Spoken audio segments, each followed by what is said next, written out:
What's good, family, and welcome back to this channel. Those of you who are new, please hit the subscribe button down below. The bell icon will give you post notifications of every time that I upload. I got itchy lip. And also, please leave a comment down below of what else you would like to see me try on here.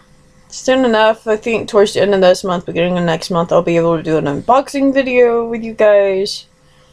Cause that's when everything's supposed to start coming in. Anyway, today I'm going to be reading another chapter of, or chapters, whatever I have time for, of Before Heliopolis. Wow, this is turning out to be a very awesome, more like a book. But anywho, we are on chapter 11 and we're right back to Isaac. Yay! Let's see what can how we can cook up with Isaac here. Seriously, it took the kid like... Oh, okay. My reading is going bad again. What you do for reading first thing in the morning?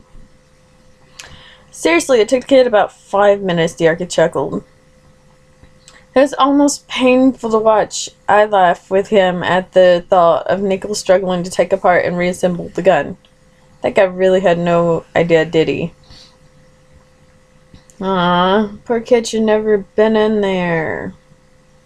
Everyone knows what happens to him in the anime when he tries to save. When he actually goes and saves Athy. Or in Gundam Seed Destiny. I mean Gundam Seed. He doesn't even make it to Gundam Seed Destiny. Poor fella. Dies in pain and misery before he even goes boom. Anyway, back to the story. I'm going to head to the cafeteria, Diarca said. Want to come with?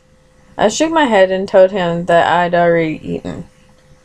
And we parted ways. I decided that I was going to head to the mobile suit hangar. My last OS programming test results had been well below my expectations. In other words, terrible. I wasn't horrible at OS programming, but if I was going to be picked for the Le Creuset team, I needed to be able to program any mobile suit with ease. If I had trouble with my training Zaku, then I was going to need more practice. Turning into another hallway, I saw Olga Subnik, leaning against the wall, but he hadn't seen me yet. Olga just plain creeped me out. That kid always had this sort of weird smirk on his face, like he had an inside joke with himself. He and his little group of friends always hung around the corners, whispering like they had their own hidden agenda.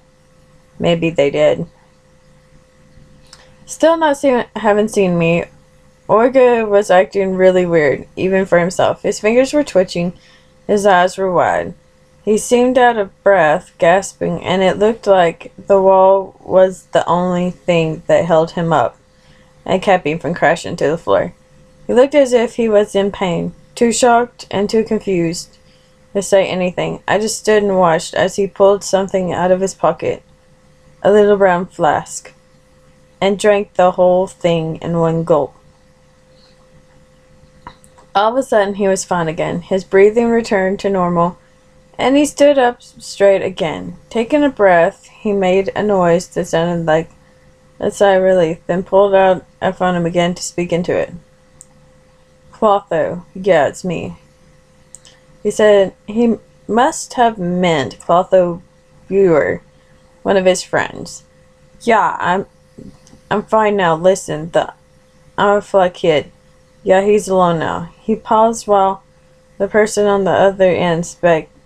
Oak. Then he replied, no. He's pretty skilled at OS. He could hypothetically pull it off. He paused again.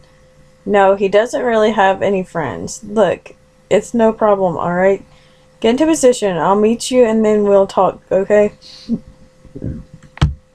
What are they planning to do to Nickel? Mean people. What are you planning to do to Nickel? Yeah. He finished speaking and put the mobile phone back in his pocket. It was then that he saw me. His eyes widened and then quickly narrowed at me. "You keep your mouth shut, all right?" he said, quietly but menacingly, and then stormed off. What the hell did I just witness? More confused than ever, I turned and headed back in the other direction. I didn't even know where I was going. I only knew that I was the opposite way of Orga, and that's what mattered. I realized that I was standing outside the doors of the presentation hall when I heard music being played from inside. Piano notes of a tune that I didn't know drifted out of the hall. I immediately knew that it was Nickel, because no one else can play piano like that.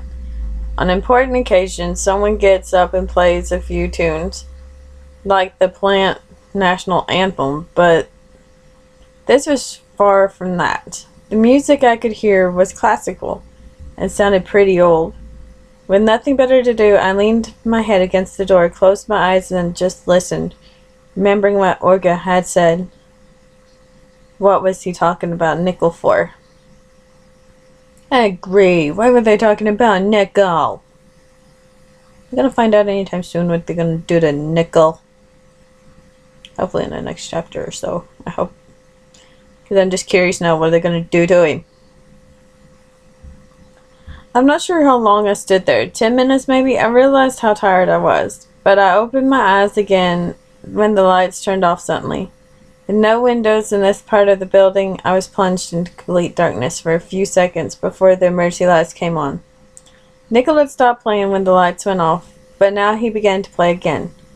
He either didn't notice that something was wrong or just didn't care.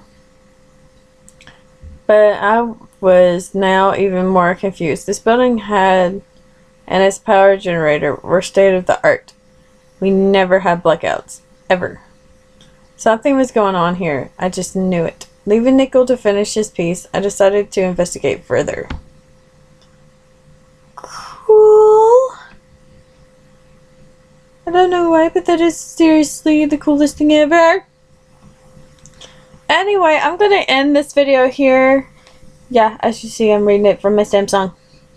Anyway, I'll see you guys in the next video. Hope you all have a very awesome day. Blessed be. Bye-bye.